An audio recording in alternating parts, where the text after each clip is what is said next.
এটার বয়স হয়ে গেছে যে 1.5 মাস, 45 দিন। আর এটার বয়স 2 দিন।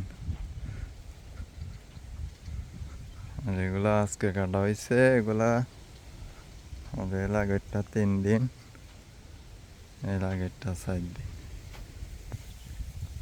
এটার বয়স 4 দিন, আর এটার বয়স 15 দিন আগে কাটা হয়েছে।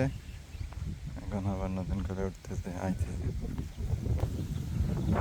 এগুলার বয়স 1 মাস হয়ে গেছে। এগুলো আজ বড় হইতেছে না যে এগুলাকে এখন যদি সাদা মাছ দিই, ইউরিয়া সার দিই, তাড়াতাড়ি বড় হয়ে যাবে এরকম। আর এটার পাশে আরেকটা আছে, ওইটাও 1 দিন বেশ কম। এগুলা 2-3 বছর যায়। যেটা প্রথমে দেখাইলাম 45 দিন হয়েছে, যে ওইটার বয়স 3 বছর পার হয়ে গেছে, তারপরে আজও আছে।